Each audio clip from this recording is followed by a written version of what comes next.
I gotta figure out when to cut this off. Now.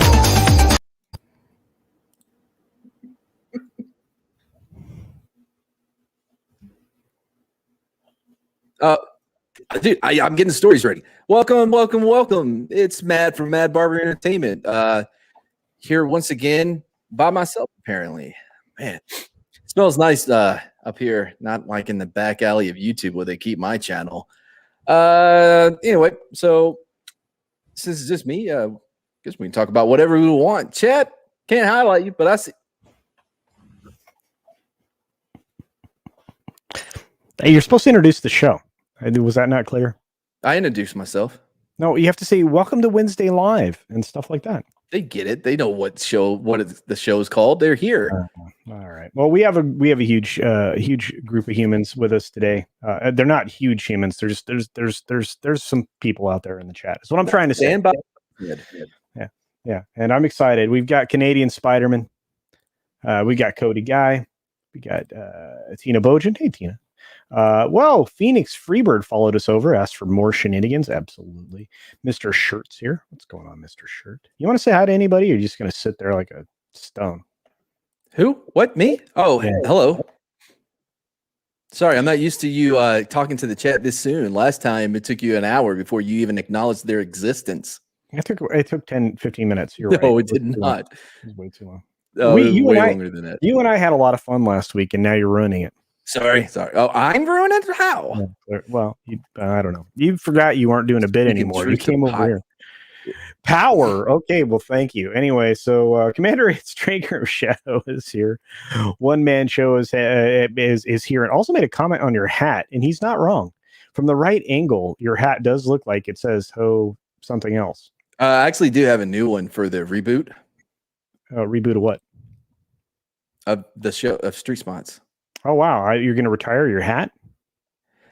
No, but it's being held together by duct tape, if we're being honest, and I cannot find another one. It does not exist anywhere. That hat? Mm-hmm. You probably could go to some backwoods redneck part of the world, and there's probably an oil stain one hanging up on somebody's, I could be so lucky. I'm just saying. So, yeah, we got that. We got Yitze. Yitze is here. He's speaking some German at you. Yeah, we talked about him earlier. Lasso of Truth, we did. By the way, Yitza did an amazing avatar of all of us. In fact, he does that for a lot of YouTubers. He also did our trophy for the Smarties. He did, and he did the amazing thumbnail we had for Miami Connection. Yeah, so incredible. Yeah. Smells good, but Mad Martigan. I doubt that. There you go. I carried over. That will be banned over here too, Wookie. I'm huge and I'm not damn proud of it, but there you go. Very good. Mr. Shirt is being said hello to. Yes, please hit the like button. There's Kip. What's going on, Kip? You know, he's the producer. Kip. He's the producer for Mad Barber Entertainment, where Mad Martigan, that's the word I was looking for, has a channel that people can go to and see things. Yeah. I'm doing magic. Yeah, everybody and their mother is streaming right now. It's very true. And there's 17 of you in the chat. I want to say thank you for being here. We've got Brightest Day. What's up? And of course, let's see. Yeah, it has been chewed on a bit. Yeah. Well, you know. Oh, yeah. Yeah.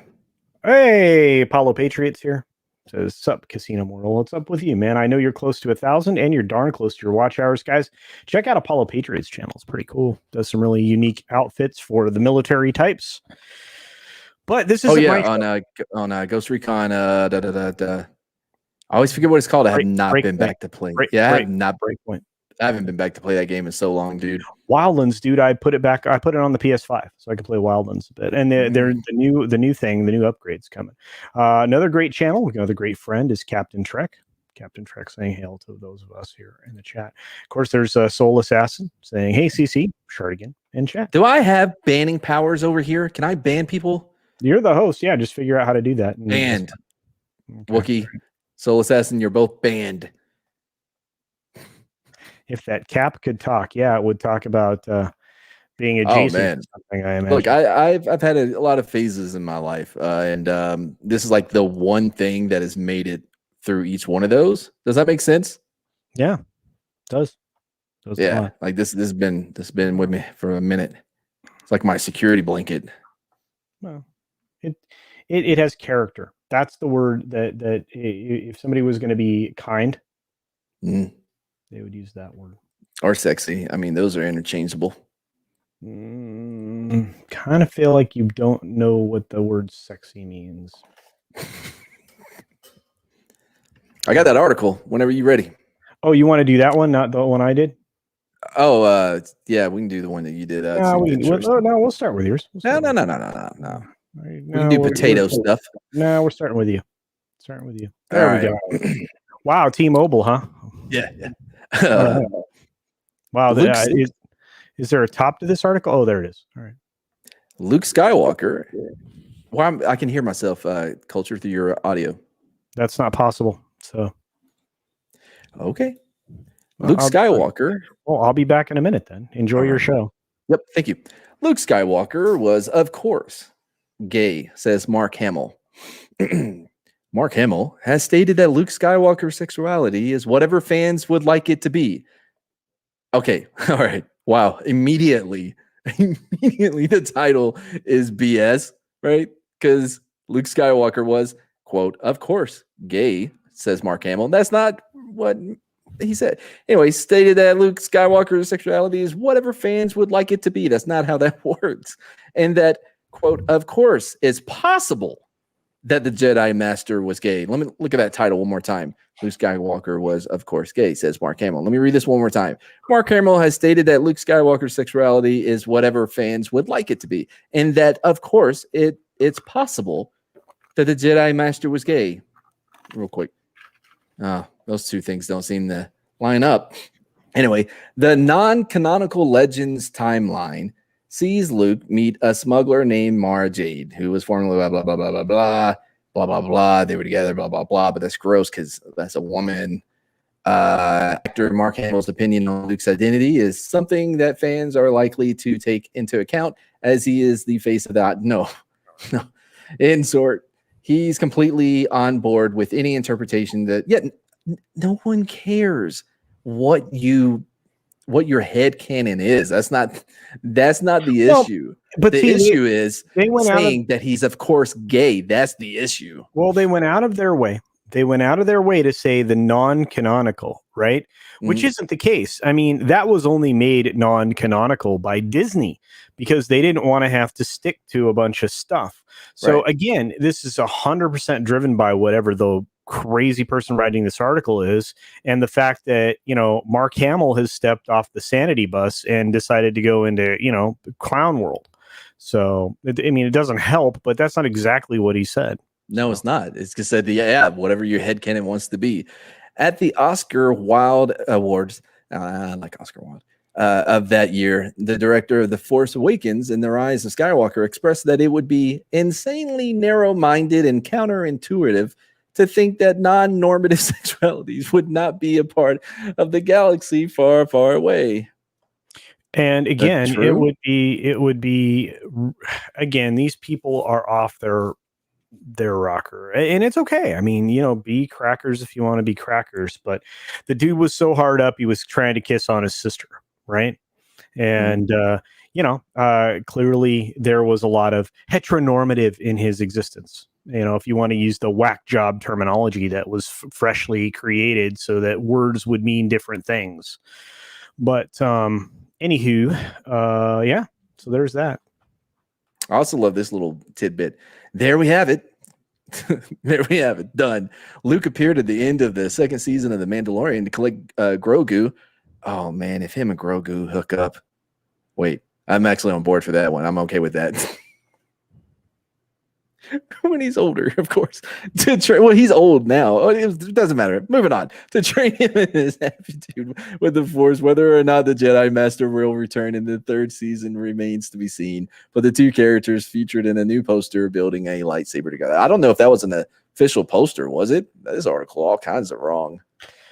Wow.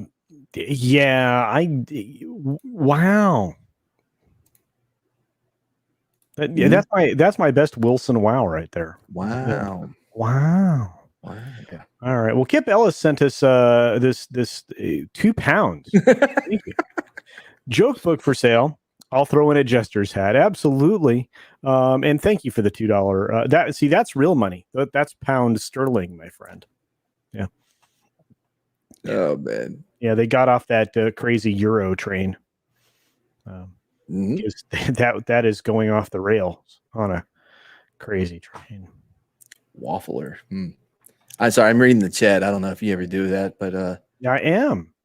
Yeah. Well, okay. So that is why Han wanted to leave after Endor. Well, maybe. Who knows? Although I think he was getting down with Princess Leia. He had a kid. My headcanon completely ignores the Disney trilogy. Yeah. Yeah. Hey, Pat S is here.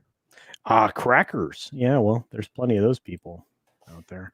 Rob Halford rode a motorcycle on stage and is very gay. Oh, it wasn't just the leather.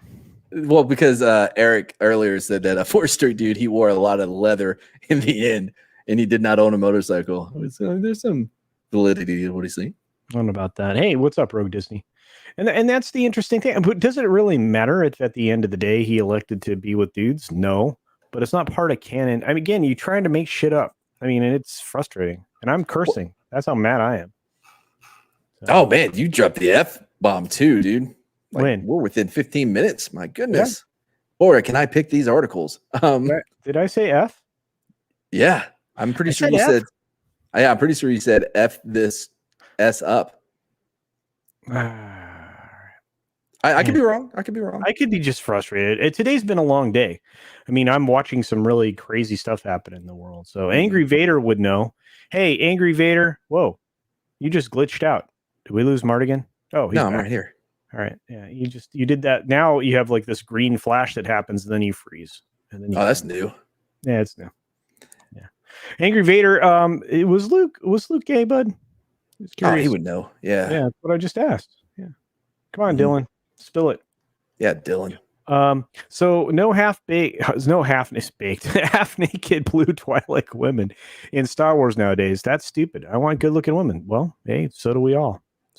Even other ladies like good looking ladies. I don't think the blue Twilight women are good looking.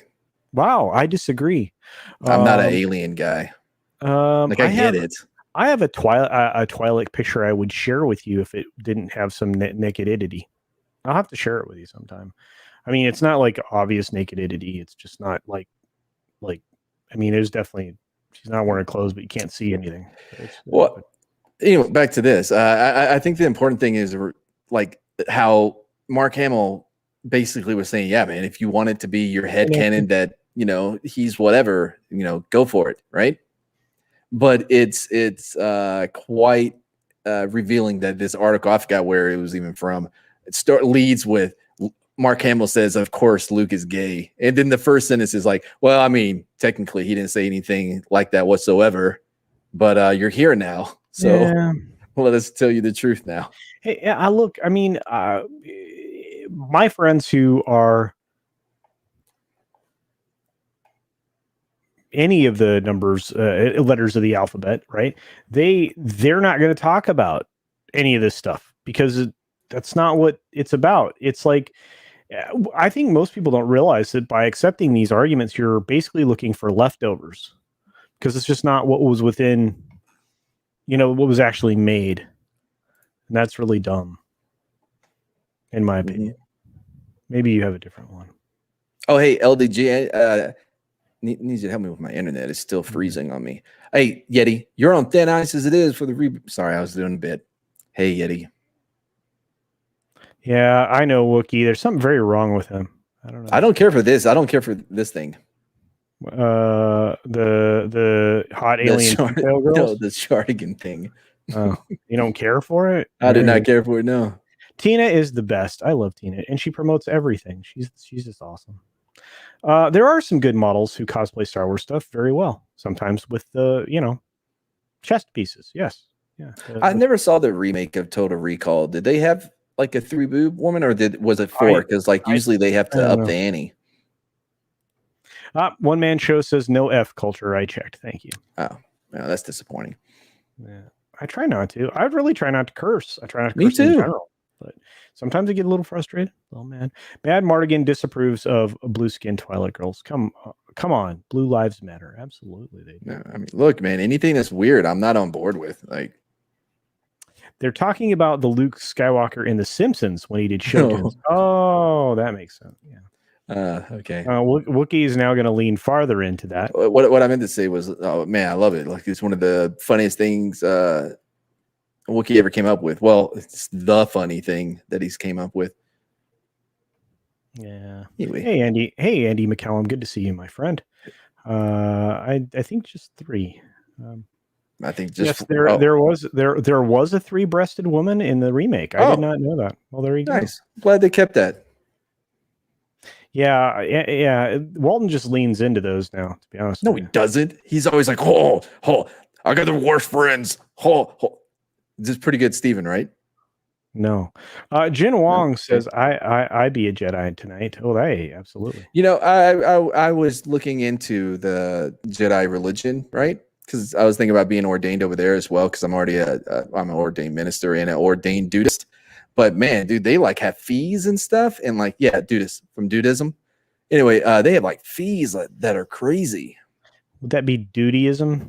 No, dudism, depending, on it doesn't matter, man. That's the beauty of dutyism or dudism, is because, bro, it doesn't matter. The red Twilight Sith Darth Talon pics. Oh yes, they're great. All right. I was in the background. Blink and you missed it. That's right. Rob Altus, what's up, my friend? Yeah, Apollo Page says blue and green my favorite. So there you are. Lindsay's here. Hello, boys in chat. Hello to you, Lindsay. Hello. Man. All right. Well, this is no mashed potatoes article, but it is.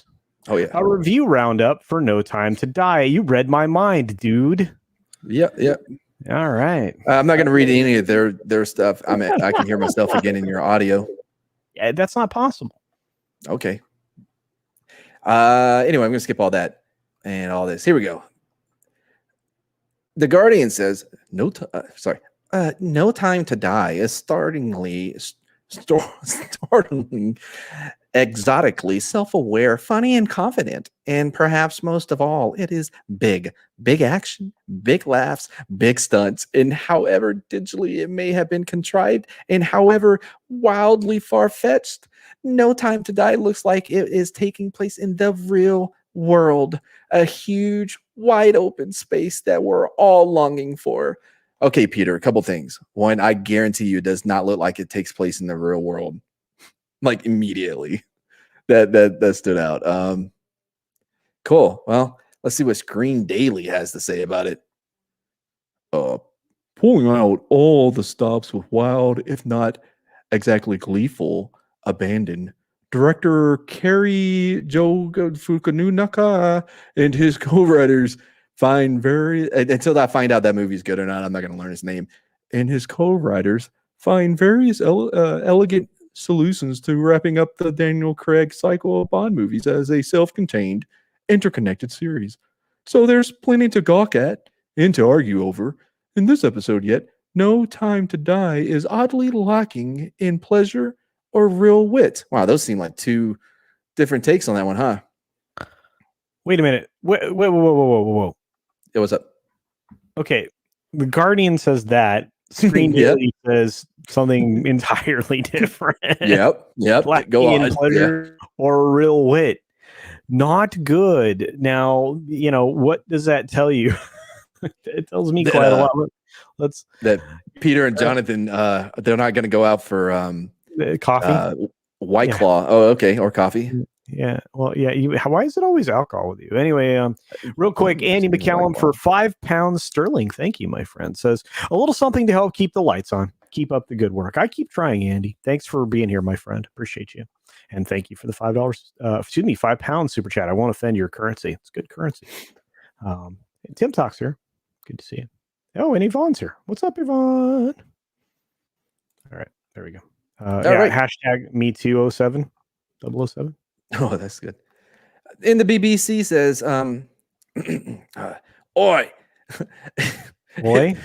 Yeah. It's British. If there Oi. are other elements, people love it when I do accents, elements too, which don't quite reach the heights.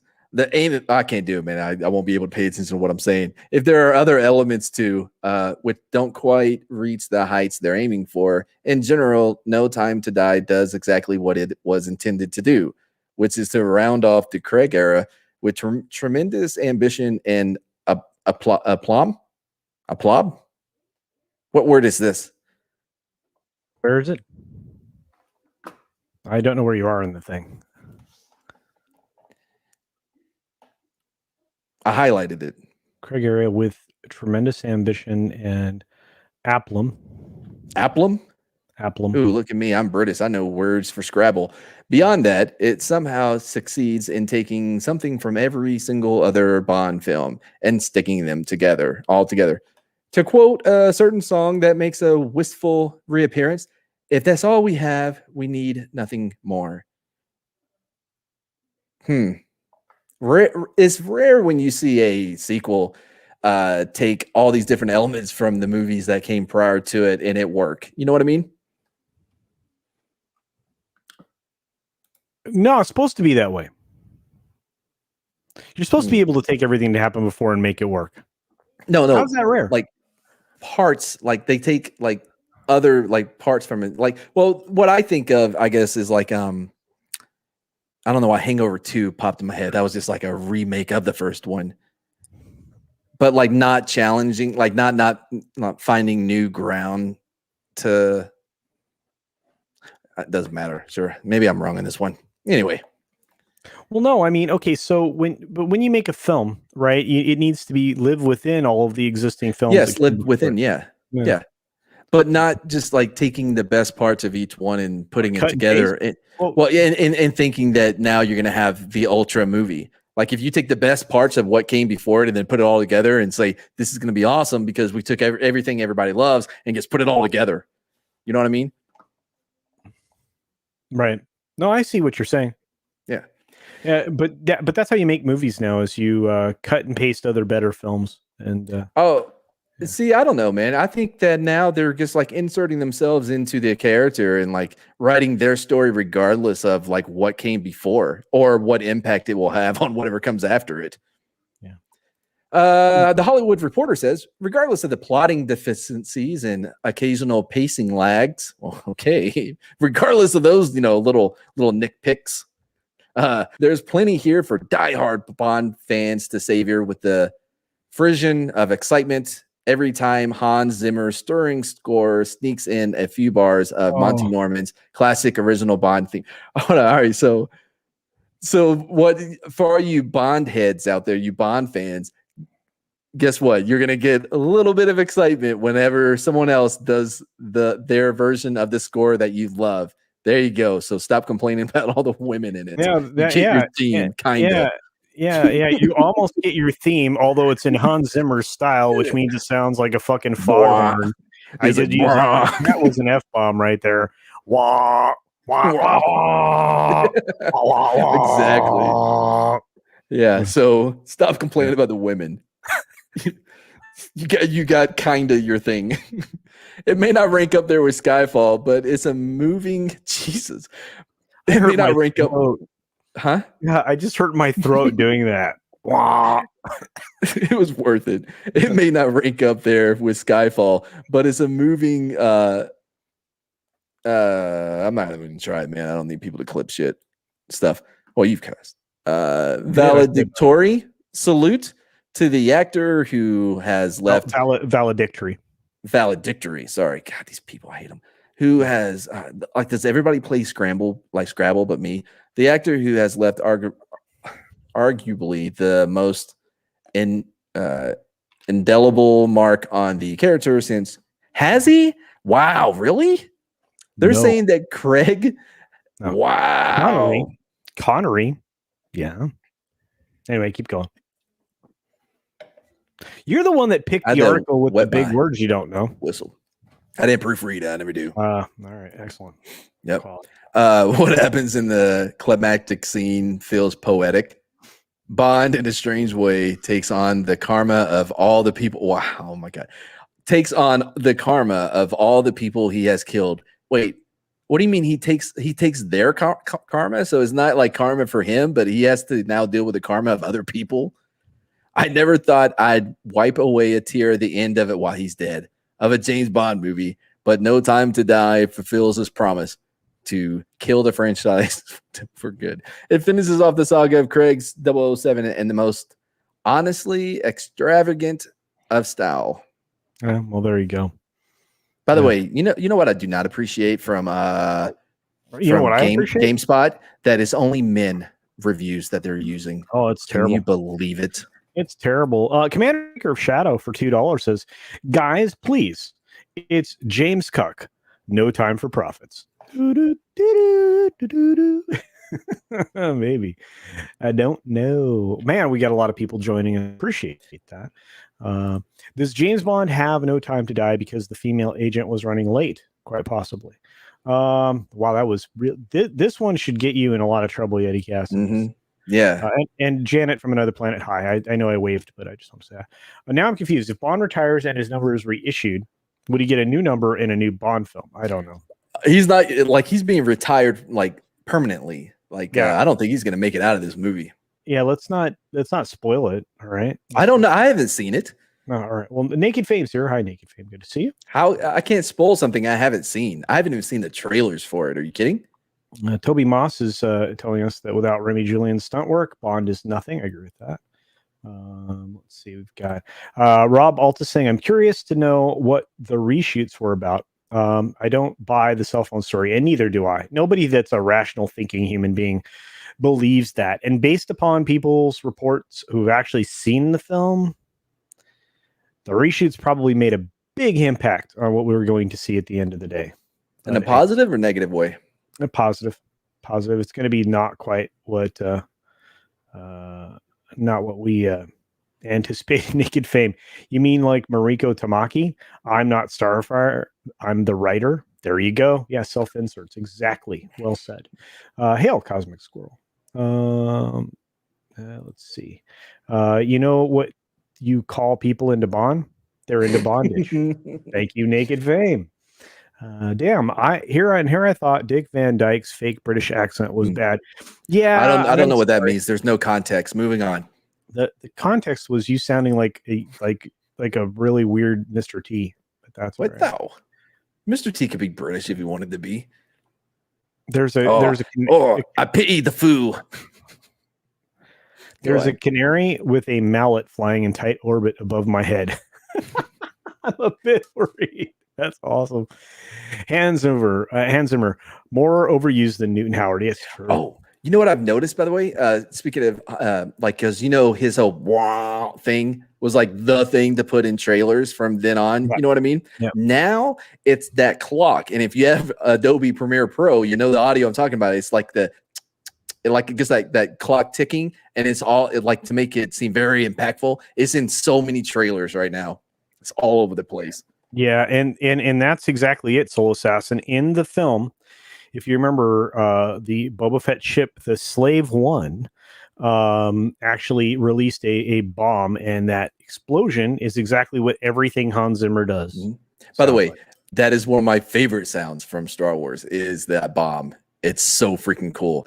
2, if they're renaming it the Boba Fett ship, did Jango Fett know that that's what it was called when he had it? We don't have to worry about that. We can move on. Okay. All right. Well, doesn't need a name. See, everybody's excited about the potato talk, and there's a reason. We'll get to it, I promise. I'm saving it for last. Okay, here we go. Mexican Iron Man for $5. Thank you. Appreciate you, Mike. Says donation for Culture Casino. Host internship leadership program or development program. That's right. LOL. Hashtag cancel Mexican Iron Man. No, I love that. No, I agree with the last part. No. He's not wrong, though. The internship leadership development program. Yes, that's what this is. Yeah. It is not. ILDP. That's what it is. Nope. Don't sound that out. It's bad. I think Hans Zimmer is overrated. He had not done a better score than the Rock, in which he shared credit with others. Is also true. And it's also used in a lot of other movies too, right? That score from The Rock. Yeah, it is. Yeah, and think about this. The film Inception was where he made that super popular, and I'm like, God, I hate this sound so much. They just found out what a thesaurus was. That's true. All of them. Word Hippo, which I recommend. Word Hippo is great. But by the way, you don't know Word Hippo? What? Culture? Wordhippo.com? Dude, don't need it. It's really yeah, except I actually know words. Okay, anyway, what I was going to say was that it's kind of late, but I was like, yeah, and if Christopher Nolan's known for anything, it's his great audio quality. You can hear all the dialogue with no issue. Well, that's a lie. He's one of the weirdest. I mean, outside of like the Batman films, like he's one of those guys that experiments with where to put the dialogue. The dialogue is always in the center channel. It's like on the screen. You're supposed to be able to hear the dialogue. It's not supposed to be buried up with some other mess. That's why dude, sound design is so important. It's such crazy. Yep. Hail to you, Naked Fame. It's the first thing you hear. Pat S is asking if there is a waiting list at CultureCasino. My favorite nephew is in college and he needs some credits. You know, I will take someone else under my wing at some point. There's no doubt. I'm not under your wing. Martigan's acting like he's in front of Congress saying, I don't recall. That's right. I don't think I do. I don't even remember what I don't recall about. I don't even recall that. So say that in your Mr. voice. Oi. I pity the fool, governor. Oh. Hey, Cotton Connection is in the house. Hail, Snowdub. I still want to be on his trivia game thing. You got to show up there, man. It's so amazing. Oh, I love. I get intimidated. Like I'll go. I'm like, okay, I'm going to see if I can get on there. And there's like everyone has their puppets or whatever, and I'm like, okay, I'm not going to go on there. You don't need a puppet. Just go on there with your face. Yeah, I think I may get a puppet. You can do it. You've got the power. You've got the might. Yeah. Oh, by the way, guys, if you didn't know this, Jedi Bill's birthday's today. So wish him a happy birthday if you haven't already. So he's the occasional regular. That doesn't sound right. He shows up on Snowdub's channel. That's what I wanted to say. There you go. Eric Madsen says, "Welcome back, Bond. We gave you a number. You gave your number away in the meantime. So now you are 17-inch Bond, not 0017. We only have a school intern numbers left." Very good. Man, is he going to get his number back? Of course. And then I'm not going to tell you how this movie ends. I don't know, by the way. So if I say anything, it's just I'm just not making it up, but I'm just guessing. Oh my goodness, LDP. Whoa, Culture, I didn't see it. Well, just tell me what it said. What said? Whatever that last one. What was the LDP? No, just read it. You can read the chat. Okay.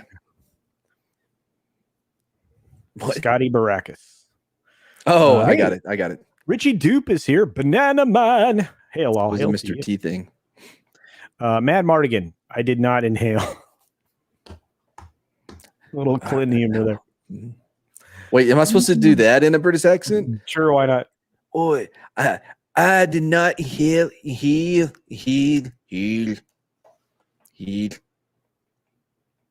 There's something there I could work with. Yeah, none of the rest of us will, though. Happy birthday, Jedi. Thank you, Annie McKellen. I don't think he's here, though. Larry's in the house. What's up, Larry? A name so great you have to say it twice. Larry. Everybody's laughing at you. No, you don't know that. Thank you very much, Apollo Patriot. Go get him. The grind is real. And Snowdub says all are welcome on the Tuck and Roll Show. Absolutely do check that out, guys. Snowdub's stuff is amazing. Love hanging out there when I get a chance. Usually they go late, which means I'm usually out of commission. But I'll have to roll by there again here in the next couple of weeks. I have a question. Kitty Bear the High Orc says, "What is a hippocampus? Is that what you yell when you are somewhere and hippos come out of the bushes about to kill you? No. So hippocampus, that actually comes from Pablo Escobar. See, when Pablo Escobar was alive, he actually brought in a lot of hippos into Colombia. Now, after he died, they had no idea what to do with those hippos, and they started going like they were reproducing because hippos like to do that thing, and the numbers got out of control. And hippos are a very invasive creature. So they actually had to try to make a area for them to be isolated, and it was a campus, a hippo campus, is where they keep the hippos in Colombia that came from Pablo Escobar. Nailed it. Actually, hippocampus is the place where that initiates all of the memories that you have. They're usually associated with smells or other things in order for you to store them properly in your filing cabinet of a brain. FYI. We both can be right. Filing cabinet of a brain. That reminds me of the Dreamcatcher with Morgan Freeman and that redheaded guy. You know what I'm talking about? Dreamcatcher, the movie, and like he had like files and stuff in his head that he kept about Duddits.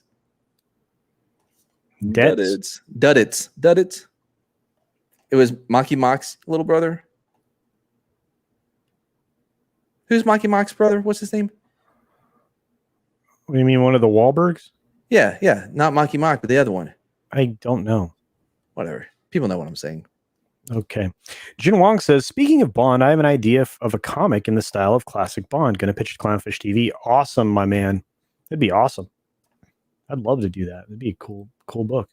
Love to have it. If you that Neo guy, that Neon guy seems like a troublemaker. He's a nice guy. Pretty cool. Nikki D says, despite the poor marketing, I think No Time to Die will perform well in its box office run in comparison to other films released during the global crisis. But it won't make its money back. No way it's going to make its money back. No. I am curious to see what the week 2 drop off will be. Yep. Yeah, see, other people knew what the hippocampus was, by the way. I don't think so. Yeah, see, there you go. I thought it was a cool school for hippos. Look at this. Mads, do you smell almonds? Haven't in a while, no. Like my girlfriend has like almonds and stuff like trail mix or whatever, but they're unsalted, and which is just like gross. So I haven't smelled almonds in a while. Oh, Donnie, yeah, Donnie was Duddits in Dreamcatcher, and he was also the dude in The Sixth Sense in the beginning that shot Bruce Willis. I won't tell you how. Yeah, Duddits did it. Yeah, people knew. Holy smoke. Snowdub. This is why you hang out with Snowdub. That's a one-liner. Zing. Escobar is still alive. He co-owns a nightclub with Elvis in Tokyo. That's awesome, E. Clay Thomason. I'd love to go to that club. Could you imagine? Two very old guys. I bet they have a great buffet. See, there we go. Yeah, makes more sense, doesn't it? Your explanation. Manufactured global crisis. Wow, you said that. Why not? Okay. We need a British remake of the A-Team. That would be cool. Although I think you kind of had it, right? What was it called? Was it the Avengers? But there was only 2 of them. You also had a brilliant television version, kind of Bond-ish person in The Saint. The Saint was one of my. Well, he's talking about the A-Team, not James Bond. So, because like they have James Bond, would be the British James Bond of. Okay. Christian Fandom Geek says, howdy. Hail to you, my friend. Good to see you. By the way, I unironically really love the A-Team movie with Bradley Cooper. I thought it was great. I thought it was fine. I didn't think it was on the same exact kind of thing you would have gotten on the TV show, but I did enjoy it. Yeah, I would have seen a second one. I enjoyed it that much. They flew a tank by shooting it. Yeah, well, you know what? In Fast 9, they went to space. So no, listen, I'm on board for this tank thing. Like, that was awesome. I'm on board for that. Like, how are we going to fly a tank? Yes. Oh, great. Technically, they kind of have, the C-130s where they mounted the tank cannon on the side. Do you remember that? It was like they were just raining down shells. It was ridiculous. Anyway. How did I kill his name? I don't remember. Jaspar. I remember. Yeah, Basco Scenario. Yeah. I forgot how I said it the first time. It's not Tabasco. It's the Bosco scenario. What did I say? I don't care. You just brutalized. I feel like I nailed it. Yeah, see, and everybody else appreciated Snow Dub's line. Well, bam. Making tanks in our garden sheds. LOL. Okay. Wait, is that a Cranberry reference? Didn't they say something about gardens and whatever? Yeah. British A-Team. Coupling? I don't know about that. I like Mr. that. T, this is very good. You guys are on fire. Both Elvis and Escobar returned to their respective home planets, says Jen Wong. That's quite possible. The U.S. Congress considered releasing hippos in the Mississippi back in the old days instead of draining the swamps in the South. That could never have gone wrong. Of course it couldn't have. It would have been perfect. So a couple things. It was called the Hippo Bill. And what it was for, by the way, this isn't a bit. I'm not making this up. This is history, right? So there was a Japanese ambassador that came to Mississippi. I think it may have been Louisiana, though. Well, one or the other. It's all the same. It's all third coast. Anyway, when he came, he had a flower. I forgot what the flower is called, but it's an invasive flower. And it started causing the water to be backed up.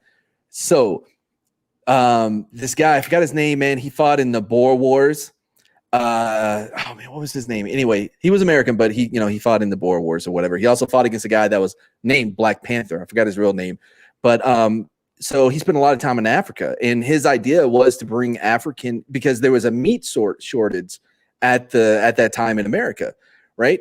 And people were really getting worried about that they were going to have to start eating like horses or dogs or whatever, right? Because there was a shortage of beef and so his idea was to bring animals from Africa to America.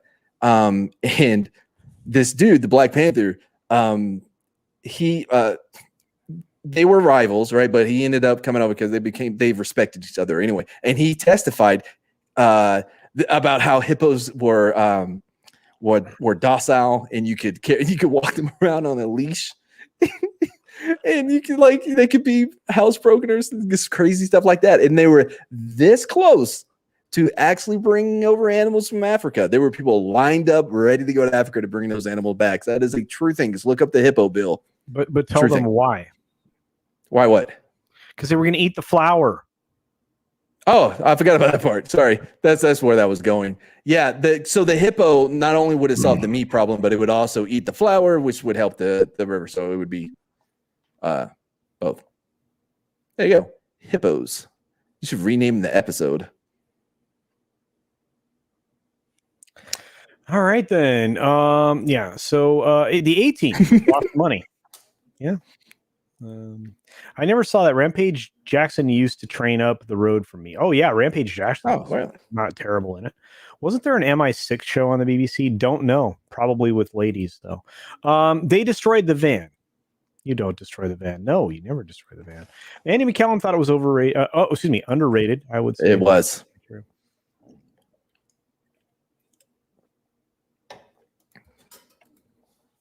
What is the name? Oh, this is a good question. I like this question, and I lost it. Here we go. Kitty Bear. Ba-ba. What would the female names of a female A-Team make? Well, instead of face, I guess you would have legs. Legs. Start there. Instead of Mr. T, you would have Mr. P. Or Mrs. P. Mrs. Oh yeah. Sorry, Mr. P. Actually, no. It would be or Big P. It would be Mr. E, because testosterone, and you would have estrogen. So. Okay. All right. What about Hannibal? Hannibal? Cannibal? Or no, I was just thinking about handbag. Oh, I don't know that. You may have went too far with that one. Murdoch would be Mrs. P. Yeah. You don't know what the P stands for. I never clarified what it was. Murdoch, Warlock? Nope, that should be a man. Yeah, we'll let him have it. Anyway. And what about what was the crazy guy?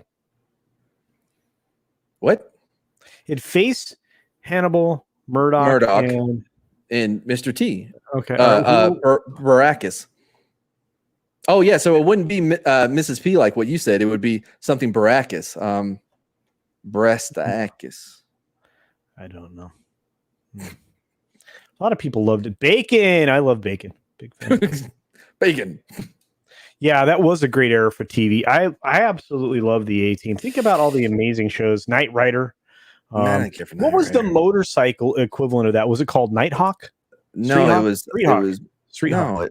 It was motorcycle mice from Mars. No, it was Street Hawk with the cool motorcycle and stuff. You don't remember that?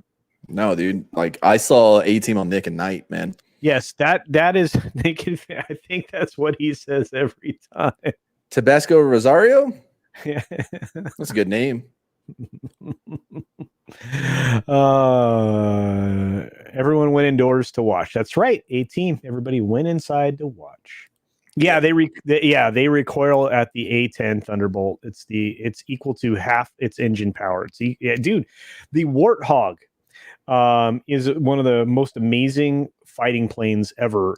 You could destroy 60% of its airframe and it could still return back. It was like amazing.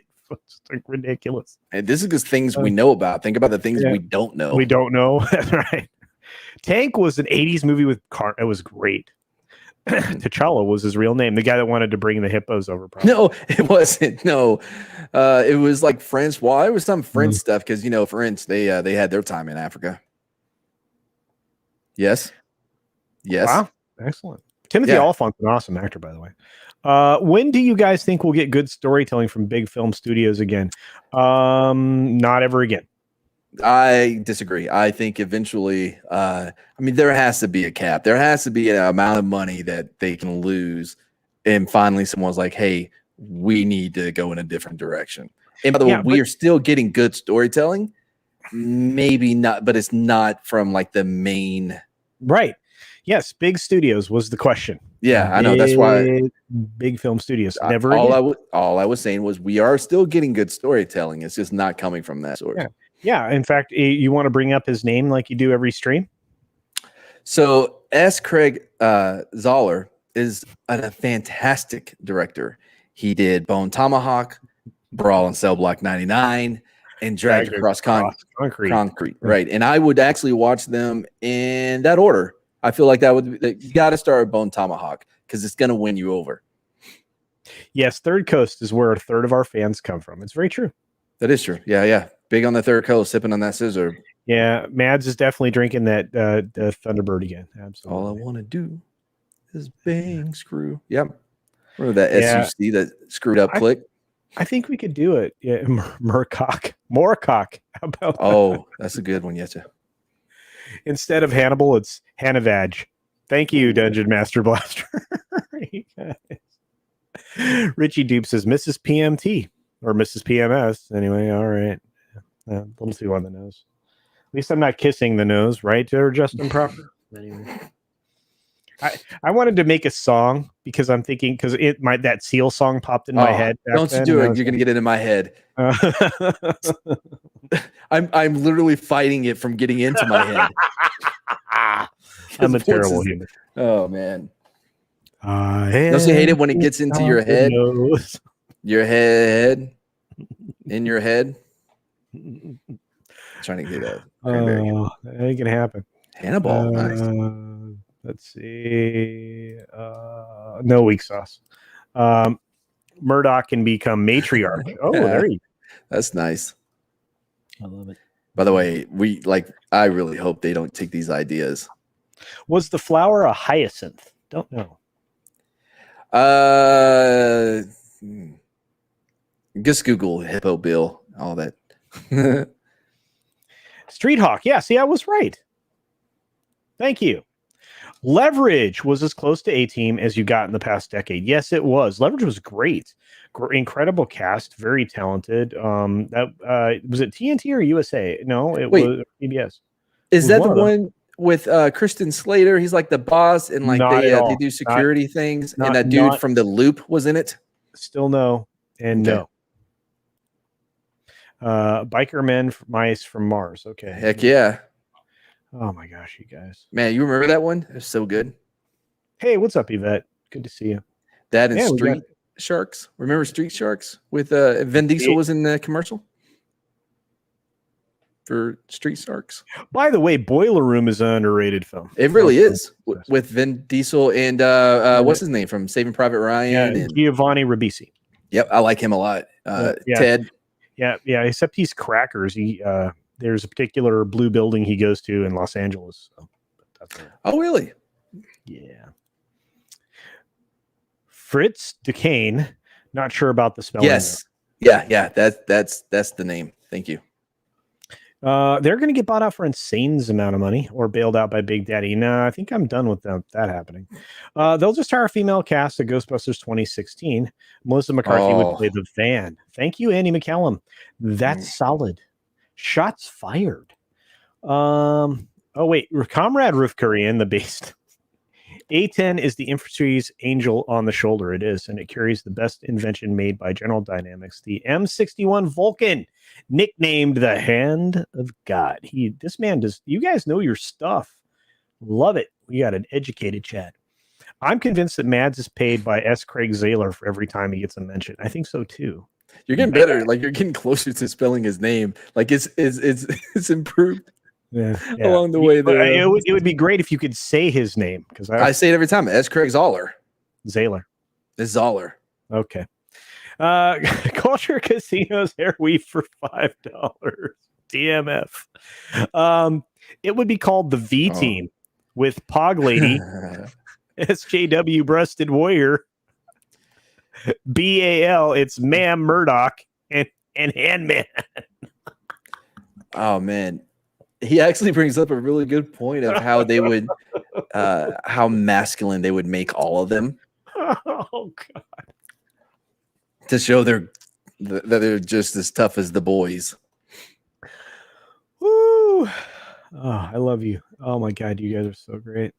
If you fire an A10's 30mm cannon more than 45 seconds, the recoil of the cannon will stop the forward progress of the A10. Love it. Love it. Oh man, we are this is so great. Clay Thomason face sugar tits Murdoch. Oh God, just sugar tits. Oh, that one got me.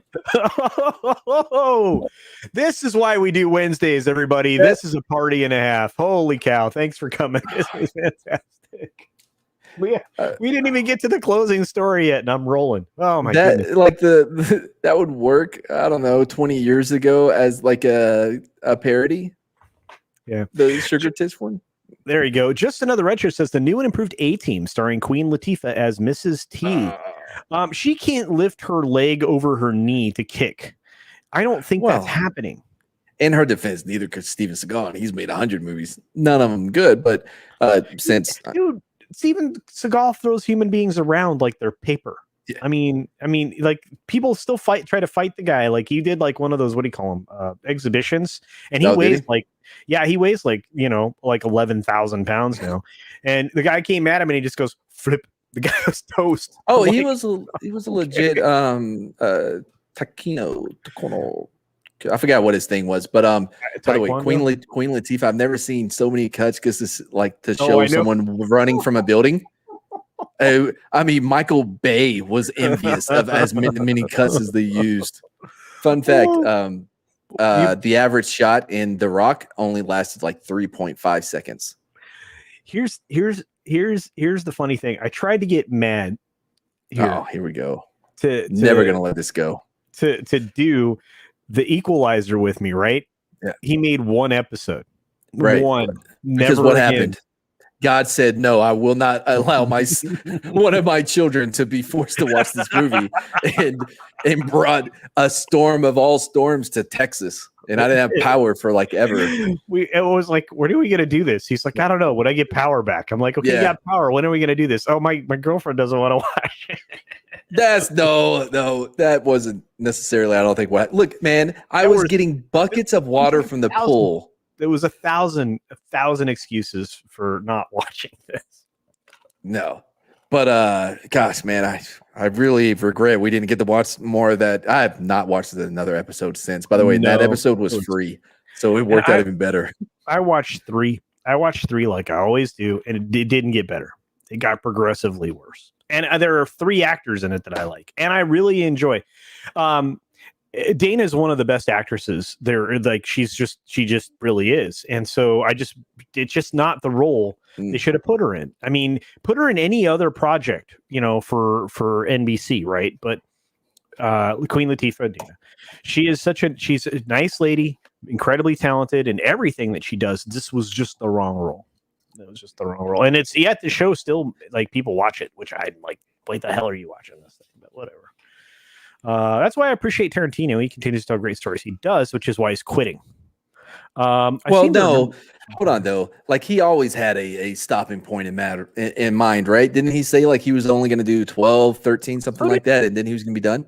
Yeah, but so did Scorsese, and Scorsese just keeps making stuff. Well, okay. Larry says Expendables. Yes, that was a good film. I don't care for it. Okay, well, they're making a 4th one, and that's like the all chick, all new or something. I don't know. I swear to God, I thought they already had 12. American history teacher liked to toss in the occasional fun fact. Oh, yeah, they were great. The new leader of the A-team will be it's Ma'am from GameStop. Well, there you go. I mean, I can't think of another like a better choice. The new season of Leverage has gone woke in a few episodes, unfortunately. Yeah, I haven't. I tapped out after the 3rd or 4th season when it started to get really beyond. Mr. Dragon says, greetings, gentlemen. I was finishing watching a topic about how social media was toxic on IG. No kidding. The way it was a good conversation, not to mention that Twitter and TikTok are the most toxic. Absolutely. Well, here's the thing. They actually knew all this data around social media, most specifically Facebook, so much so that Facebook was shamed into stopping the development of Instagram Kids, because they contribute to depression and a lot of other problems for young folks. Oh, wow. For ladies. Really? Oh, surprising. Yeah. But I think that as far as adults go, I think it says Twitter, maybe because that's like the only one I use. I don't use Facebook or IG, but for Twitter, I think it's as toxic as you allow it to be. Does that make sense? Like you kind of get what you put into it. So like for me, like I mean, it's not very toxic to me because like I don't follow a lot of crazy people. I'll see crazy things from other people, but this is funny to me. You know what I mean? Like I use it mostly just to talk to you guys. Yeah. Does that make sense? You do a fine job. Yvonne says, don't give Holly weird ideas. No, that's the problem. I think we give them great ideas all the time. Yeah. Lord Thoth says something brilliant here. Bill Cosby could be the A-team member slipping Mrs. T her knockout drugs. You said? Oh, to get her on a plane? Yeah. But like instead it would be a train because it rhymes. Keto, that's the name of it. Keto, yeah. Yeah. Boy, I feel like you're kind of behind on the chat if we're just now getting to keto. At least an hour behind on the chat. This is the problem, you guys. They start a great conversation, then we get talking, then I'm way behind. And then, of course, Casino's hair weave for another $5. Goodness, Talks. Thank you, my friend. Says, Hannah Woman's tagline. Hannah Woman's tagline would be, I love it when Plan B vending machines are on every street corner. I actually agree with that. Yeah, I tried to get it in bulk. Because if you never had a Martigan coffee, what that is like, when you hook up with a chick that next morning, you just drop one in her coffee, give it to her. You don't even have to worry about talking to her again. I was a different man before I met my current girlfriend. It wasn't a joke. It's a good plan. Are you kidding? You can rename the coffee. I'm just going to let that hang there for a while. Please, no. They need to soak in the knowledge I'm dropping. Go on. Wasn't good knowledge. Look, it's our friend 0 Hour Discussions with J.M. Cruz. Have you guys seen the article where they're blaming Gina Carano for Mandalorian Lucy Lawless project that didn't push through? No. She is 87 years old. I saw her in Burn Notice like for an episode, and she was incredible. I mean, incredible. I tried so hard to get Midnight's Edge to interview S. Craig Zahler. He is a Hollywood outcast, but an intense writer. He writes, directs his visions against Hollywood's mandated agenda. Absolutely. And I promise you, I will burn down Midnight Edge if they don't have me on there. If they interview him, I will burn it down. Tom, you hear me? I know it's not like a physical like thing, but I will find a way. Guys, I'm sorry. Yeah, the raid is obviously awesome. Oh, of course. I even like the raid, the sequel to it. A lot more story, but I still loved it. Yeah, Congregation of Jackals. Okay, sounds good. I'll dig into it. If you had to fight Steven Seagal or Jean-Claude Van Damme, who would you fight? Steven. Yeah, Steven for sure, because I know I would just land softly on the mat, whereas Jean-Claude would probably hurt me. Well, I was thinking like cardio. Steven, all you got to do is keep your distance for, I don't know, 45 seconds. And he's going to be so winded. He's just going to tap out on the mat. You're good to go. Stands there. That's it. That's that dude, though. He's stand there and wait for you to come at him. Yeah, guy. Not doing it. Come over here, old guy. Nope. Naked Fame says, what? No, none of the A women will have any fear or weaknesses. Absolutely. Yeah. Hollywood gets its ideas from these anti-social media sites. That's true. The powers that be should be hiring fans to be writers. Agree with that. I could write better woke trash than the woke trash we're getting. There's no doubt about it. Wait, I'm sorry. Do you mean that you could write it better to where it's the quality is better, or write it to where the garbage is more garbagey? No, I could write it better. Thanks for that clarification. Who's Samo? Sammo Hung. Oh, okay. Yeah, I love Lucy Lawless still. TMF says, call that one a Martigan B-roll coffee. Oh my. That's a pretty good name. I wonder what weapons a women team will come up with. I am sure they will use tons of tampons. Yeah. Oh, think about a female MacGyver. Yeah, that had to be something I said. Everybody agrees with me, says Seagal. No question. Everybody would. That's what I said. You said, I said Seagal. I said Seagal. I said because I wouldn't want to get hit by Van Damme because he stays in shape and he can move, and he's the kind of ended guys that keeps himself in shape. By the way, Vince Vaughn was in both Brawl and Cell Block 99 and Dragged Across Concrete. And that had Mel Gibson in it as well. Gosh, well, and I'm still sorry. Look, Bone Tomahawk's still the best of them. Yeah, I agree. I mean, Kurt Russell's Kurt freaking Russell. Yeah. That's all I have to say about that. And when that thing gets going, it gets going. Well, that's all of his movies. His movies are, for the most part, I've really like a slow burn, but it's not boring where you're like, oh man, I just want to fast forward to the end. You know what I mean? There's little nuggets to keep you like, oh man, that's crazy along the way. Right. But then when it goes off, you're like, what's happening? Yeah, it's so good. His stuff's great. Naked Fame says, me, hey Tom, can you get Mad Martigan on Mead for an interview? Tom's like, who? All right.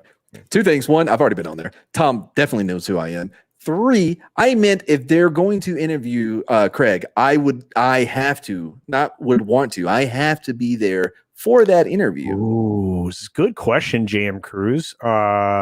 Bruce Lee or Tony Jaa? What are we talking? Like, who we enjoy better? You got to face off. You got to face off with. Against those. See,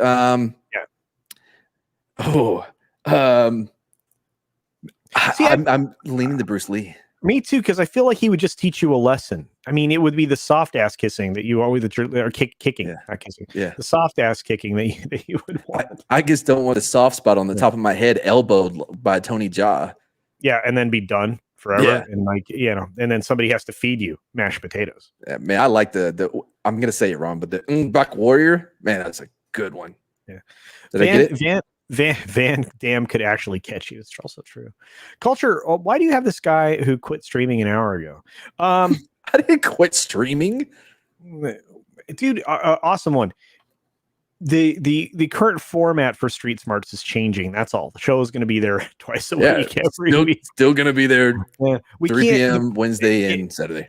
That show is so much fun. And if you guys, those of you who are on my channel and you've not ventured over to Mad Barber Entertainment, which you should, because it's really, which is the majority of you. He makes some great stuff, and I love hanging out with him. But we do a show over there. There's lots of bits. It's really funny. There's like again, everybody has different personalities over there, and we just enjoy hanging out. But the problem is that we would pick content that would be subject to getting pulled down, or just got monotonously repetitive and stuff like that. I mean, there's only so many times you can watch a Breen film.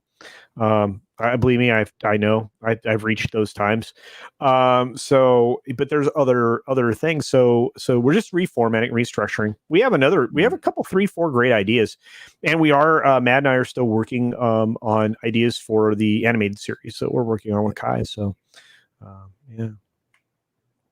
Samo invented the double, footed flying kick, that the drop kick.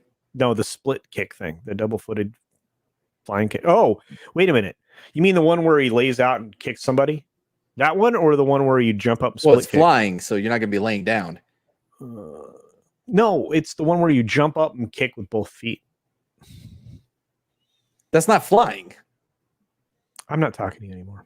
No, if it's flying, you got to fly. By the way, Yair Ramirez in UFC, he had some amazing kicks, dude. Yeah. Dude, who was one of the best people I've ever seen fight? He was a Muay Thai. He had a really cool name, like Ludacris or something. He was ridiculously fast. I can't remember his name. Wait, are you talking about he's still fighting? You're talking about he's from New Zealand by way of he's really good. Nobody can hit him.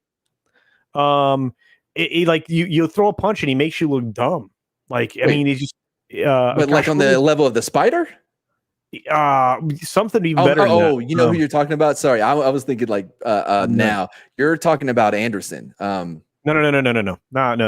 This guy is straight Muay Thai fighter.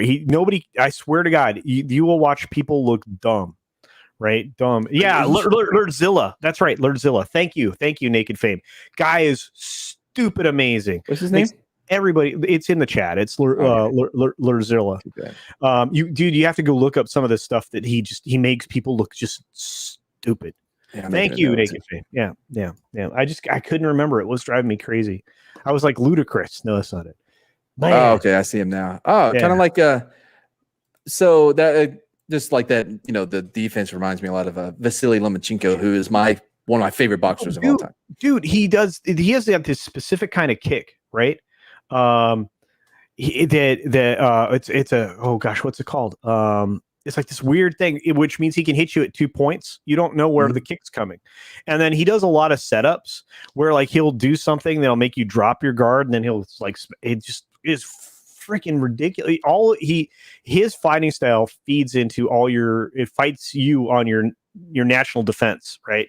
So I mean, you have to actually be against what you would do normally and not to get knocked out by this guy. It was really, really crazy. Funny thing, I saw Disney new kite show. Yeah, that thing screwed up bad. Already had a kite crash. Yeah, another went into the stands. 100%. They're really screwed up. I have no idea what that is. I've not heard anything about it. Yeah, Animal Kingdom is bad. Bruce in it. I just run away. Okay. Matt, do you know how I am? Everyone, LOL. No. Oh, that's just mean, Lindsay. I don't expect that from you. Soft ass kissing. Thank you. I was hoping somebody wouldn't realize I misspoke so poorly.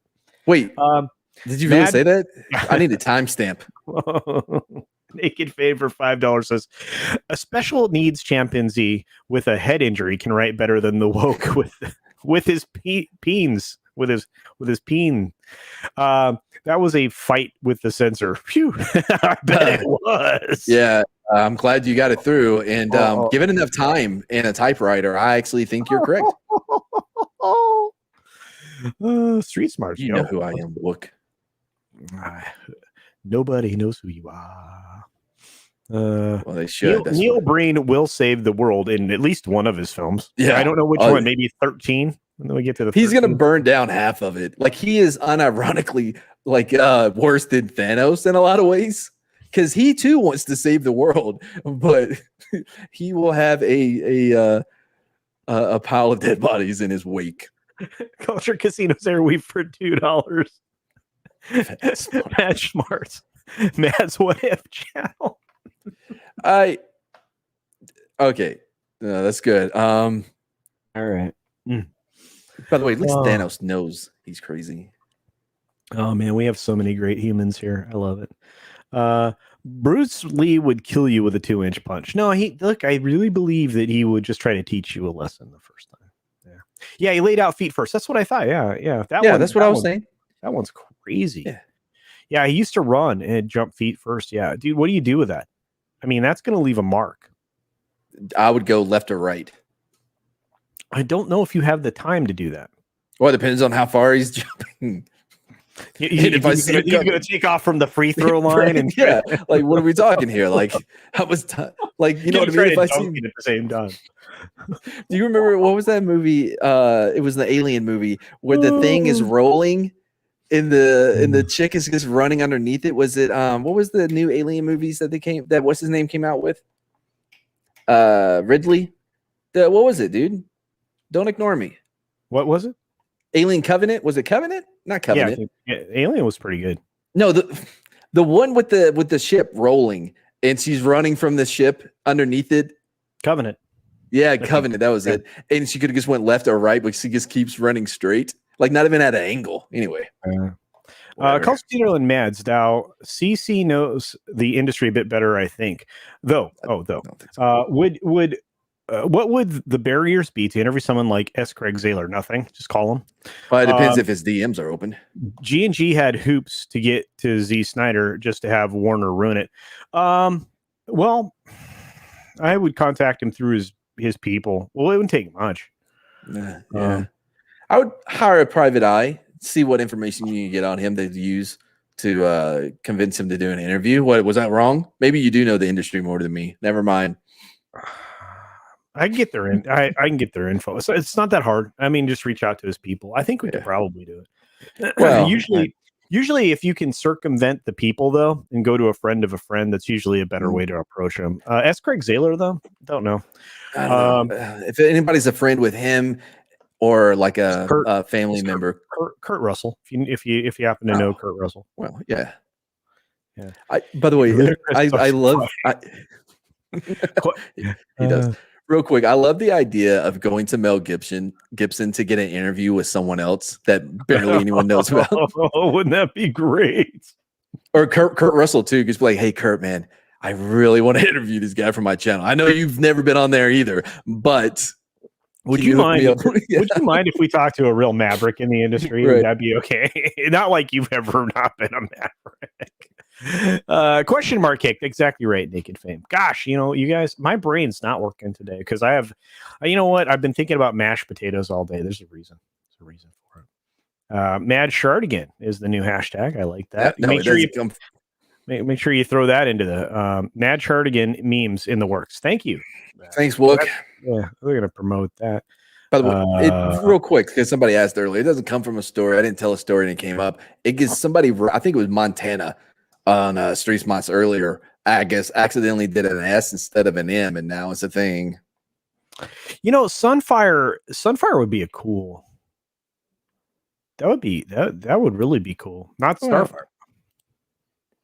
Prometheus. Was that it? That was it. Okay, all right. Prometheus was an excellent film too. Prometheus, cool of running away from things. There you go. Lord Thoth is leaving. Keep kibitzing. That's what we do. Yeah. That's why you all come here for. Everybody else is yelling Prometheus at us, and I'm like, I don't know, Covenant. Yeah, Martigan. Speak. No, come on. No. That one's dumb. One up. This one. No, dang it. One down. There you go. Yeah, but can Thanos use Windows Movie Maker to dodge horribly diddly internet explosions like Neil Breen? And his work with overlays and effects is so good.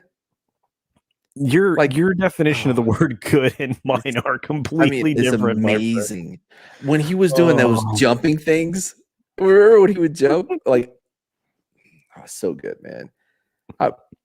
I unironically want to watch all of those again. He's a stage actor doing screen acting, and it's like you don't have to do that kind of dramatic stuff. I don't know. I don't know if he ever did stage work. I think he just really wanted to make movies. Oh yeah, actually, we could probably reach out to Bruce Willis. Oh yeah, he's Russell. Yeah, yeah, and then we can reach to Kurt, and Kurt Russell could get us to ask Craig Zahler. Zoller. Why do I feel like we're playing 6 Degrees of Kevin Bacon or something right now? I'm like, what the hell? Santa Mad, that'd be awesome. Don't kill a person with 2 inches of acceleration of a fist. I have no problem thinking Bruce Lee could hurt a person with 2-inch punch, but kill? Come on, depends on where he hit you. I don't know. Mad Shardigan? Okay. Breen is looking for a film editor and VFX for it. Oh, really? I'll do it. I'll do it. Yeah. Yeah. I mean, it can't be any worse than what he has now. Mad Martigan and After Effects can do a lot of, like template stuff. Keying and mats. And template stuff that comes with After Effects. Well, so first of all, I know what you're doing.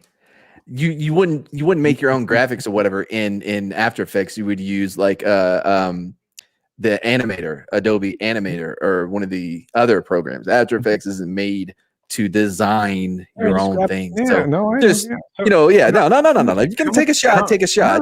Okay, I did. So are you using any templates when you do your all the time. All the time. But I changed the words. You do. Montana equals sweet pea. Yes, Andy McCallum. That is very true. Montana is awesome. Also very true. St. Nicholas is the patron saint of prostitutes. Look it up. Absolutely. Yeah, that's true. Yeah. Oh, I think, man, who's the saint? Why do you think St. he John wears is the Burns? Why do you think he wears a red suit? Who? Santa Claus.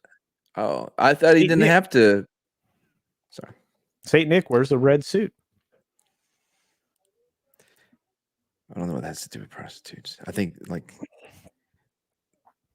are they supposed is there a color coordinating thing that's happening? Like, is that how you identify who they are?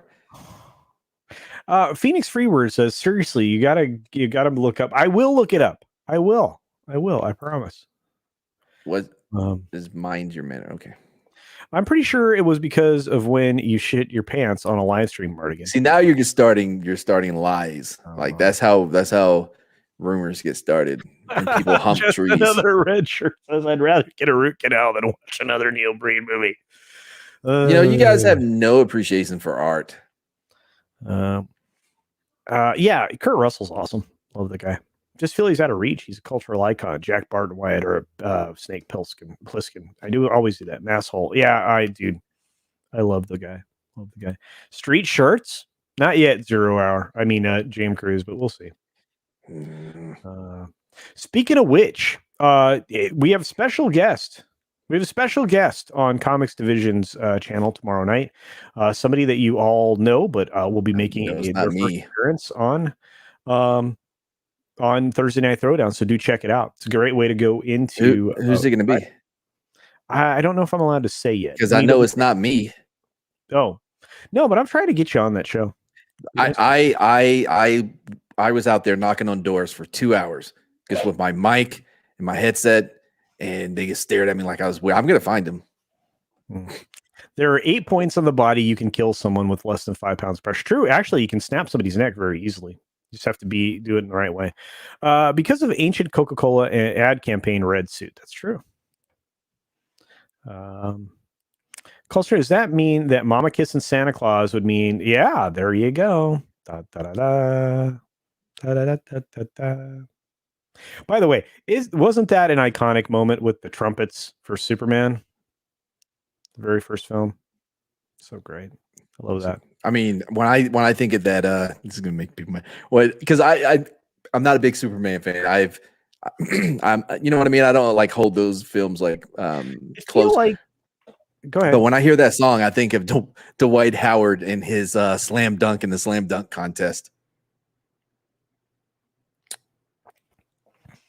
I'm going to let that hang for a minute. Please. It was a great dunk. Have you seen it? Kitty Bear The High Orc says, Santa Claus is the worst role model in the world. He teaches every kid it's okay to break in anywhere and steal stuff as long as you leave a present. Actually, the only thing he's taking is food, little nosh. Yeah. So, which people put out for him to specifically take. So, yeah. Neil Breen is a true artist. Yo, shut your mouths. Yeah. I think we talked about this. I don't know if it was on air about how, like, once he's done with his movies, and you're able to line them up, there may be layers to where, like, it actually like a through line, that because they're so similar, they're like the canonical gospels, right? Like Matthew, Mark, and Luke. Yeah, we're starting to believe. I think we had this discussion at the end of the last one. He's Jesus. Well, no, is that there's that, like, at some point they're all gonna like mesh together, right? And like he's gonna do like a super cut, and you're gonna be like, oh my gosh, he Nolaned us. He Nolaned us all over the place. Wow. Because I feel like, I mean, it is undeniable that he's doing one movie. Like, he has one story, and he's trying to do it in different ways, because you see the same beats in every one of his movies. He's trying to find a way that it works. Yeah. Montana's planning on launching her own channel soon. Fantastic. Is Neil Breen Culture? No. I own all 5 movies. That's awesome. Nice. Culture is pushing his vote from Midnight's Edge in the morning, discussing best film scores. Hey, I'm just saying, it's pretty good. Not terrible. Dunk and Shart. Okay. Your Santa Claus is a pale person of version. Pale version, excuse me, of the true Saint Nicholas and his black. That's true. That's Pete's, I believe. All right. The only reason they leave food out is so he doesn't steal stuff to sell. Why does it sound like you're talking more about a crack addict than Kitty Bear? I think you have a real problem with this Santa Claus guy. Yeah, I don't know. Santa used to pull a mean fridge raid on my fridge when I was a boy. Oh yeah. By the way, did you like that Mel Gibson Santa Claus movie? What was it called? Not Fred. Bad Santa. Oh wait, no, not Bad Santa. No, the one that just came out where he's like a badass Santa with guns. And stuff. I saw it. I can't remember the name of it. And Justified came after him. Justified. Timothy Oliphant? No, the other one. His best friend with all the teeth, like he has every tooth possible is in his mouth. What's his name, man? He was in, this is weird, Major Leagues Back to the Minors. He was in that movie. He has a show called The Unicorn on like CBS. He was like the number 2 guy on Justified. Walton Goggins. Okay. Thank you. Yes, sir. Wally Gaga. Yeah, he was in it. It wasn't Bad Santa. What was it called? Fat Man. Thank you, Marks. Hey, Snowdub does the right thing. Leaves the medicinal herb and beer out for Santa. So there you go. I guess we're not going to talk about Fat Man. No, I think it was fine. I felt like they couldn't figure out if they were going to be funny, like, you know what I mean, or if they were going to lean, like, it just felt that the tone felt like it was all over the place for me. If that makes sense. Yeah, this is Bear Dog. Bear Dog was making a murphing sound, so we got it. We got a little uptime with the camera. Say hi to everybody. No, say hi to everybody. Okay, there we go. Yeah. Bear Dog. Let's see, what do we got? Man, what was his name in Justified? Walton is hired to kill Santa. Yeah. I feel like you haven't seen it. I have. Here's the problem. I consume media like in multiple layers. Like they'll have like 2 or 3 things going at once because I don't have a choice. So there are sometimes saliency of specific points that are lost to me. Unless I'm invested in something, it doesn't take long. I mean, an S. Craig Zahler film, Bone Tomahawk, that will engage the crap. Yeah. Agreed. So, Miami Connection. And so I feel like we were winding into the final stretch leg. The final. We're gonna. We have one more story. You want to do that one? Who's Rupert Friend? Rupert Friend? Yeah. Timothy Oliphant's awesome. Oh, he's I didn't see the the other best. Hitman. He's the best Hitman. I'm sorry. I didn't see the His other one. version of his version of Hitman vastly superior. I rewatched that movie not too long ago with a girlfriend, and I enjoyed it a lot more than I thought it was going to. Let's see. By the way, he was awesome in Dreamcatcher as well. Alan Moore is bonkers bananas. So there you go. So Bear Dog is greater than Shardigan. Well, thank you. Yeah, Bear Dog. Well, Shardigans isn't a thing, so that's easy. Would you just say hi to everybody? Just say. You gonna say nothing? Okay. Lewis friend. Let Bear Dog walk on your death. You know what? He absolutely won't. He is not into that. Silence of the Lambs is fantastic.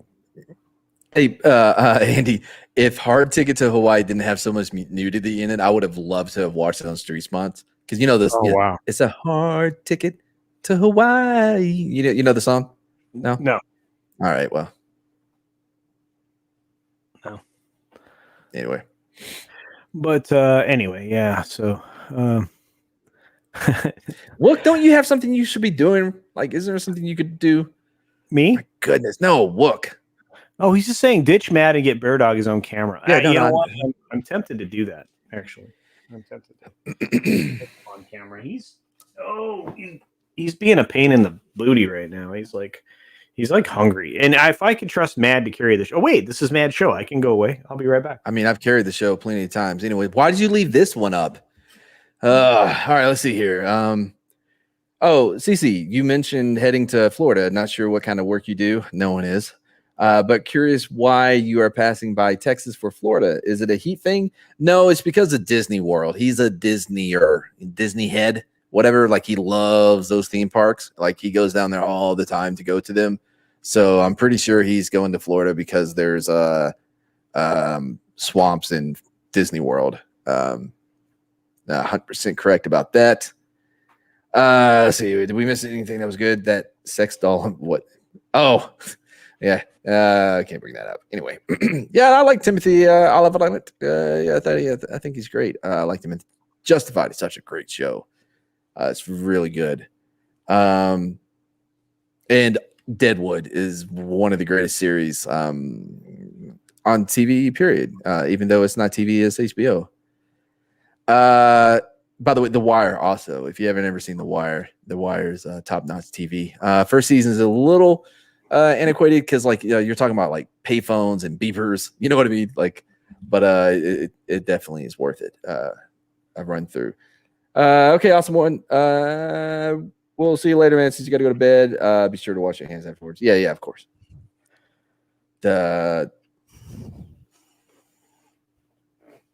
Anyway. Dude, yes, you have to see Deadwood. Deadwood's one of the best programs ever. Look, if you watch the movie too. Yeah. If you watch the show and then you watch the one episode where they actually had the best part of that show on for Game of Thrones, the one episode, you will realize just how wasted that actor was on that. I am so frustrated. Wait, which actor? The bad guy in Deadwood. Oh, yes. Oh, I guess caught what you said because he was that one episode. Yeah. Whoa, yeah, bro, what dude. Waste. I forget his name. He is brilliant. Al. He's brilliant in the John Wick films. Yeah, brilliant. Holy cow! As the manager. Yeah, he's like a sane version of Al from Deadwood. Yeah. So good. Ian McShane. Thank you. Thank you for the win. Love you guys. Yes, behind NYPD. I'm sorry. I had to go take care of Bear Dog. Yeah. It wasn't on purpose. Yeah. Anyways, wasn't Deadwood created by the guy behind NYPD Blues? I don't know. I think that is correct. Oh. Didn't NYPD Blues show that dude's ass like on the first episode? Yeah. I don't remember. Oh, yeah, this did come up while you were gone. They were asking why you're passing Texas to go to Florida, and I explained to them that you love Disney and swamps. I told them I wasn't sure about the swamp thing. Actually, no. The swamps are rough, but no. It has to do with the land and the access to water and some other reasons that could be retirement job oriented. So there you are. And also, like better land to build your underground shelter. Yeah, or to build like the production studio that I'm going to build so that we can actually do our own stuff. Tomato. By the way, yeah, I guess let me know when I got to move down there too. I'm ready to go. Yeah, he is so good. Ian McShane is so ridiculously talented. Mads, I'm Merkin, so by default, I'm bad at geography. Me too. What part of Texas are you in? I think he's in the San Antonio area. Yep, sure am. Born and raised, and not in the San Antonio, but East Texas. Born and raised. Making fames like I need to be in a private chat with CT, just remembering everything, just feeding him everything he can't remember. I know, son of a. Here's when they say your brain starts to melt when you turn 50. Not a lie. There's so much stuff. So like your brain is like a hard drive, and there's only so much information you can put in there. So, yeah. That's why I don't read. Got to keep all that space open. I'm joking. Right. 66 likes. Yeah, we're 3 away from the magic number. We really are. Swamp Thing was a great movie by Adrian Barbeau. Oh yeah. Hashtag titty privilege. Absolutely. I mean, if we do that, why don't do Toxic Avenger too? Let's just go all in. Yeah. Wait, you're 50? Yeah, I'm 50. Yeah, not me. Yeah. You guys are almost funny. I mean, you are. No, Chet, you heard him. See, I would never disrespect you guys like this. You come to my channel, you will not be disrespected by having someone tell you that you're almost funny. My goodness. It was a good joke. Velocipastor is great. It was terrible. No, it's one of the few times, because we always talk about how like you can't purposely make a bad movie because it doesn't have that sincerity that you need, like what you get with Neil Brin. But Velocipastor actually was able to pull it up. I didn't get to watch this. This is one of the ones that's on my list that I need to see. Bad Times at the El Royale. That's with Chris Hemsworth, right?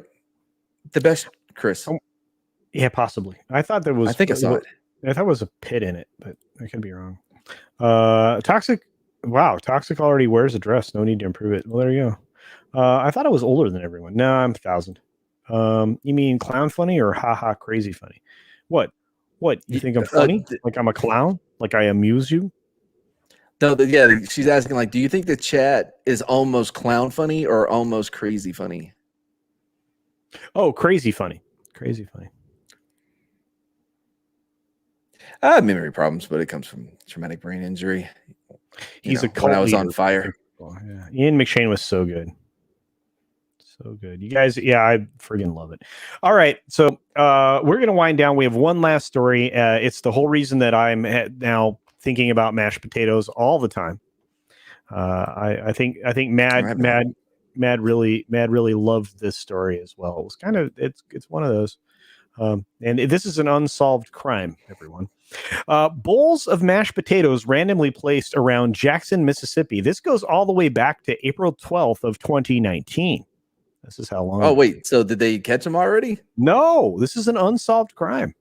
Well, how do we know? You're showing us an article from like 3 years ago. Let me keep reading. Residents of a neighborhood in Jackson, Mississippi are confused by the bowls of mashed potatoes they're finding on their cars, porches, and mailboxes. Resident Jordan Lewis described the Bellhaven neighborhood as a quirky one, with residents decorating road signs and putting Christmas trees in potholes. So we don't know if someone is just playing a prank or if someone had a lot of leftovers. But Sebastian Bernegard says some residents fear there's something more sinister behind the message behind the potatoes, or something like that. Some people were thinking maybe the mashed potatoes were poisoned to kill animals, he said, noting that he almost stepped into a bowl of potatoes Tuesday. I didn't taste it. I have a 3-second rule, so I didn't touch it. But some people were worried. It's unclear. It's unclear if anyone has eaten the potatoes, and news outlets report residents haven't alerted law enforcement. Resident Michaela Lynn says some of the potato finders have connections to a local private Christian university, which may be a clue. Why would that be a clue? One is local. Everyone will have some kind of connection to it. Yeah. I don't buy this for a minute. This is just those Christians trying to get attention again. I'm not sure if that's it, but that was fun. Real quick, Roof Korean. So rent very reasonable here in San Antonio. It's a veteran town, because just like me, like a lot of guys that are wounded in Iraq, Afghanistan, they're sent here to Fort Sam because of the Burke Army Medical Center.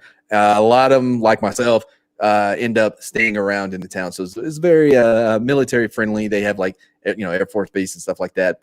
The rent goes from, it's fine. Like you can get a damn good house if you. I know you're not. You said rent, so you're not looking to buy, but $1 would go a long way in real estate, and it's not too wokeified. Would be the crazy. It's not Austin. Put it that way. But anyway. All right. Well, let's get back to the chat, and then we're going to wind it down. It was hey, what's up? It is not The Onion. That was a real story from an ABC News channel. You could step in a lot worse things. Absolutely true. Yep, ABC 13. Sigh. True that. Yeah, normal people find a bowl of potatoes on their mailbox and immediately nom nom nom. No, they don't. Well, I mean, they were mailed to you for a reason. Midnight measures. Mad Shartigan in Shirt another day. Now you guys are forcing this one. Now I want poutine. French fried taters topped with gravy and cheese curds, getting the best of all three worlds. There you go, a little poutine. San Antonio is the military capital for a reason. True that. Mashed potato perpetrators. There you go. Perfectly done. Sorry, I don't read the chat. Austin is a redhead sibling the others don't like to talk about. Well, there you go. Oh yeah, it's the Portland of Texas. That's for sure. Hey, Austin once said he didn't know you were injured.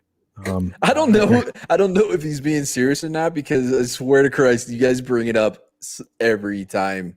I don't know.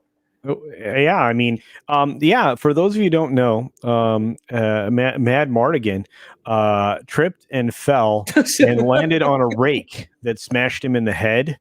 It caught me on fire too. Yeah. And he was so distraught that he tried to cool off. For some reason, he was hot with a can of gasoline and then lit up the smoke. And he lit himself on fire. And that's the story, I think. That feels like it would be canon. Yeah. Don't worry, man. We're not gonna do bits on this show. Whatever.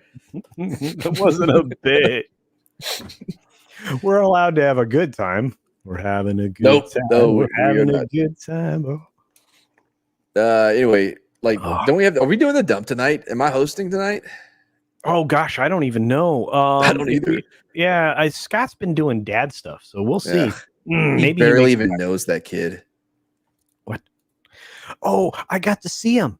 Did you? I did too. Oh, he's a cute little raisin. He's such a good-looking cute little raisin. Oh, looks like a glowworm. They all look like glowworms at that age. Kind of, mostly a little bit. It's CSI Jackson. There you go. Let's see. Michael Mashers. There you go. What do we got? Mads, I'm coming from Massachusetts, so I'm being blackmailed and fleeced by my governor by the second. And I was on back to 7. I'm a plumber with massive amounts of experience. So you know what? I think you're going to do really well in Texas, Riff Grant. Really fast. Let's just say if Marvel was going to make a Fantastic Four film, Mads has every right to play the Human Torch. Who said this? I'm trying to find out about the dump. That was Soul Assassin. Figured. You mentioned the vet hospital. Thought you were injured. Yes, he was. Like I said, he fell, tripped on a rake, gave himself a head injury. He thought he was hot, accidentally doused himself with gasoline, and then decided to smoke. The Burke Army Medical Center is actually the number one burn clinic in the world, or it was at the time that I was sent there. But yeah. David Caruso. Action Jackson. That was a great film. Also, wow. Oh, okay. All right. Hold on. So we have gone from this made up thing being a one time, oh, he told a story about it or whatever the heck y'all came up with now it's just a regular thing that happens. I think it's canon. Whatever, Wookie. It's not. I don't think it's canon. If Culture holds his glass in front of his face, we get X-ray vision. It's really true. There's nothing there. Yeah. Oh man. Okay. So, hint. When I get my new puppet done, and I show up on Cotton Connection over on Snowdub's channel, I'll be wearing my green suit, which means I blend into the background, so that I can actually be in front of the screen to see what's going on when I'm doing my puppet. So there you go. Wait, why don't you just have another monitor down on the floor where you're squatting? Because I don't want to, I don't want to be squatting on the floor. It doesn't sound like a good time. Plus, your arm gets tired. You could have like a little stool or something.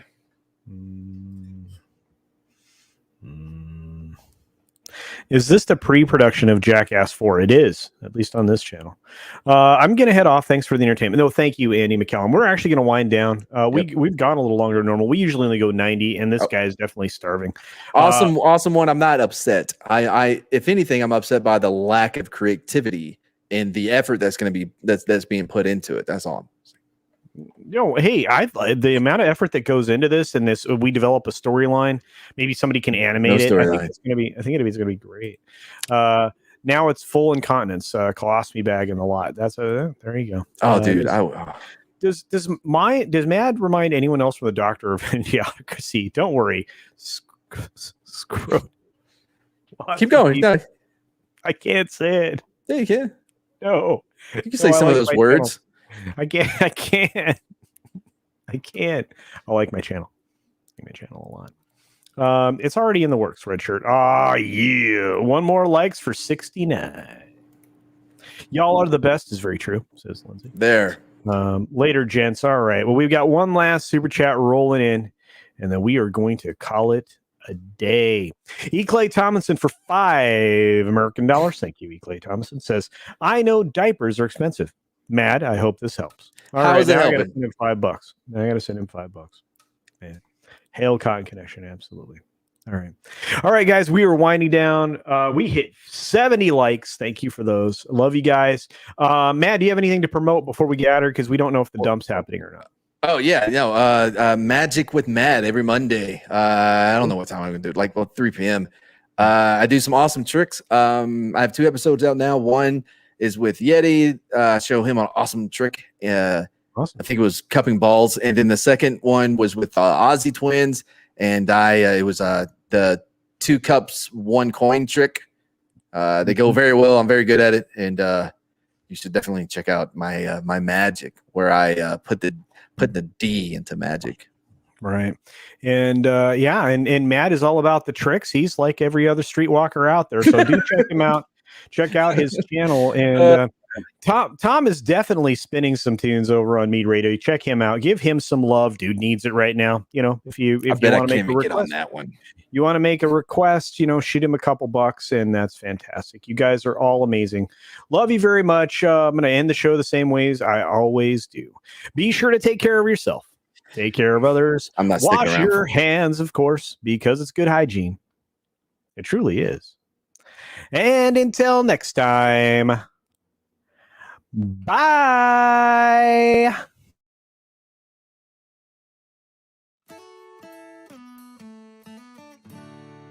They've done great. We got Culture Casino out there. We got Sporking News Podcast. We got author Stephen Walton. We've got Lorena Creole. We've got Vigilante Williamson. We got Jake D. I'm forgetting somebody. Oh my God. I'll remember it later. Brain fart. But he says Kathleen Kennedy will never be fired.